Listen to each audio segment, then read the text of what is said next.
Көрісу әдебі. Ыбырайым пайғамбар көктем келгенде ел жұртты түгел шақырып, үлкен дастархан жаяды екен.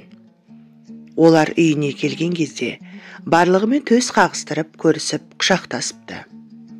Пайғамбармен көрісіп құшақтасқан жанның көңілі жұмсарып, өкпе реніштен арылыпты. Бәрінің бауырмалды қасиеті ояныпты. Ыбырайым пайғамбардың есімі пайғамбарлар қиссасында ең алғаш құшақтасып көріскен адам ретінде сипатталады.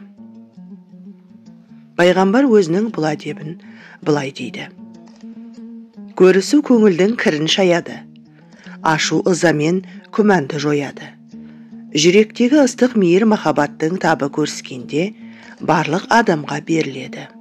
Сондықтан ешкімге өкпе, ыза, реніш сақтамай, барлығымен көрісіп, қауышып жүріңдер, деп өсиет айтқан екен. Алыстан сағынысып келген кісілердің бір-бірімен құшақтасып қауышатын жоралғысы осының белгісі ретінде орнайды. Содан бастап бұл рәсім жолға қойылып, көрісу дәстүрі кеңінен тарапты. Қыс бойы бір-бірімен жолықпай, көріспей отырған елдер көктем шыға жаппай араласып, қуаныштарын жүрекпен білдіруге тырысатын болыпты.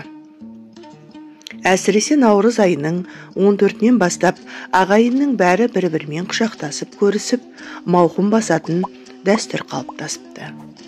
Қазірде Батыс Қазақстан өңіріндегі қазақтар көрісу салтын ұстанып келеді.